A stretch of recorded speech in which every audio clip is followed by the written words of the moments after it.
They didn't build them in a day. You couldn't just cut the hide, stretch it, and call it done. Not when a man's life might one day hang in the balance, literally, between that painted circle of buffalo hide and the sharp tip of an arrow. Long before metal met hide on the battlefields of the West, long before the roar of the rifle or the thunder of cavalry horses. There was the shield. It was round, but it was not simple.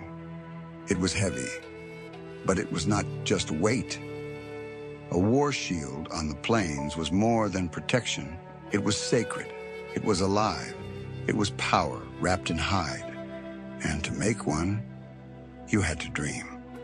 It started often with a vision. A young man would go alone into the hills, fasting, praying, waiting for the spirits to answer. For days he might stay there, wrapped in a blanket beneath the stars, no food, no water, only the wind and the sky and the slow beating of his own heart. And then something would come. Maybe it was an animal in a dream, a bear, a water serpent, a hawk circling overhead. Maybe it was a flash of lightning or a voice that spoke from nowhere. Whatever it was, the warrior believed it had chosen him, and that vision would guide the shield, its symbols, its colors, even the feathers that hung from its rim. This was not art. This was spirit made visible. Once the vision had spoken, the warrior gathered the materials. First, eagle feathers, tail feathers from the golden eagle, black-tipped and sacred.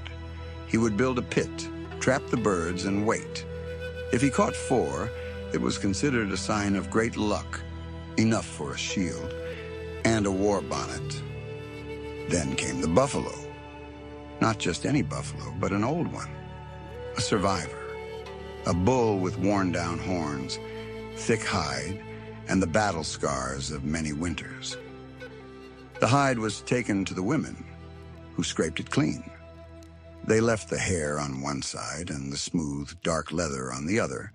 Then the circle was cut, roughly 40 inches across, more than twice the size the finished shield would be.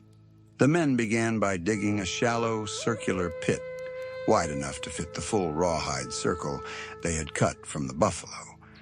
Beside it, they built a fire, feeding it steadily until it burned hot and fierce. Into that fire, they tossed stones, thick, heavy ones, letting them bake in the flames until they glowed with heat. When the stones were ready, they didn't place them directly on the hide. Instead, they carefully dropped them into the pit below. Then came the hide. Still soft and thick from the buffalo's hump or neck, it was stretched tightly across the pit and pegged into the earth all around the edges. Wooden stakes were driven into the ground, pulling the hide taut like the skin of a drum. Finally, water was poured over the glowing stones beneath.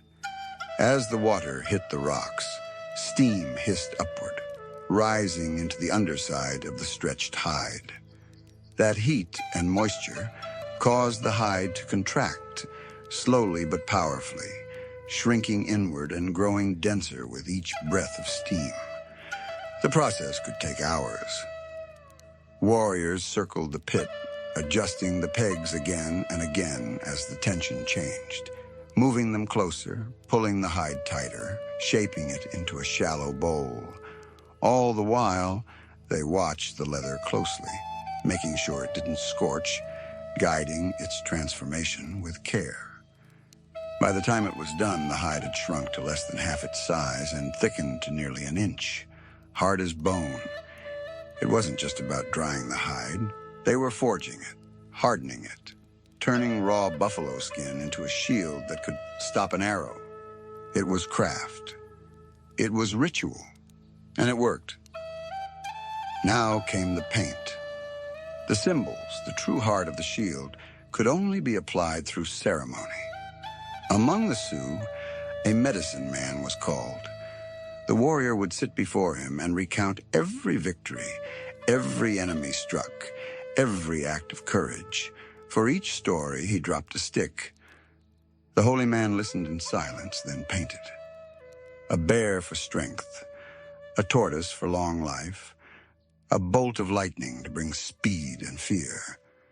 The medicine man prayed over each design, sang songs, burned herbs. And when it was done, the shield was not just ready for war. It was ready for spirit. But its power wasn't just believed, it was tested.